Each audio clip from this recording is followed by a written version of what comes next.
آئے ہوئے تھے، زمین سے لے کر آسمان تک فرشتوں کا ایک تانتا ہے کہ جس کی خاطر یہ ساری کائنات کا نظام بنا اس کے دیدار کو جائیں، سب پاک پیغمبر صلی اللہ علیہ وسلم کے دیدار کے لیے آئے ہوئے۔ تبھی جبریل علیہ السلام کی بات ایک فارسی شاعر نے اپنی زبان میں کہی کہ آفاق کہا گردیدام مہر تباں ورزیدام بس یار خوباں دیدام لیکن تو چیزیں دی نہیں۔ کہا کہ میں پوری دنیا گھوما، بڑے بڑے حسین و جمیل دیکھے، لیکن پاک پیغمبر آپ کی تو ذات ہے اور آپ کی تو چہرہ مبارک اور آپ کی جو خوبصورتی ہے وہ سب سے جدا ہے۔ اسی لیے شاعر نے کہا اس جیسا کوئی اب تک نہ ہوا، اس جیسا کوئی ہوگا بھی نہیں، اس کمبل پوشت میں قربا صورت بھی حسین سیرت بھی حسین، وہ کعبہ ایمان قبلہ جاں، وہ وجہ وجود کون و بقاں، وہ شافع معاشر ہادی کل، وہ ختم رسل، وہ مرکز دین،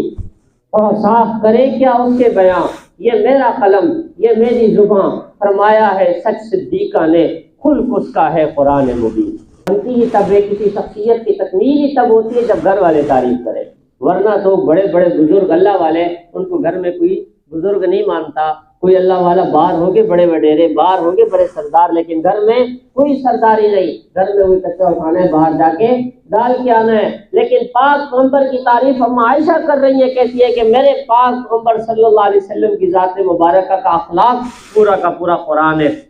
قرآن کھول کر دیکھ لو تمہیں میرے پاک پیغمبر کا اخلاق مل جائے گا۔ ہم عائشہ رضی اللہ تعالیٰ عنہ بھی آپ کے گن گائے، آپ عائشہ رضی اللہ تعالیٰ عنہ فرماتی ہے آپ صلی اللہ علیہ وسلم سب سے زیادہ مسکرانے والے تھے، خوبصورت سرخ اور سفید چہرہ میرے پاک پیغمبر کا، کمان جیسی ابرویں، دندان مبارک کے درمیان درازیں، جب آپ صلی اللہ علیہ وسلم مسکراتے نور کی کرنیں آپ کے منہ مبارک سے نکلتی، آپ جب ہنستے تھے تو اتنا نہیں ہنستے تھے کہ منہ کھول کر ہنستے، مسکراتے تھے، کبھی آپ کی داڑھ نظر نہیں آئی۔ آپ صلی اللہ علیہ وسلم کا درمیانہ قد، آپ نہ زیادہ موٹے اور نہ زیادہ پتلے، درمیانے جسم کے تھے، خوبصورت جسم کے تھے، دو شانوں مبارک کے درمیان یہاں پر ایک مہر نبوت تھی، کبوتر کے انڈے کے برابر جیسی خوبصورت نظر آنے والی یہاں پر مہر نبوت پاک پیغمبر کے، آپ صلی اللہ علیہ وسلم کا چوڑا سینہ، درمیان سے ایک بالوں کی خوبصورت سی لکیر یوں جا رہی ہوتی، آپ صلی اللہ علیہ وسلم کی آنکھوں میں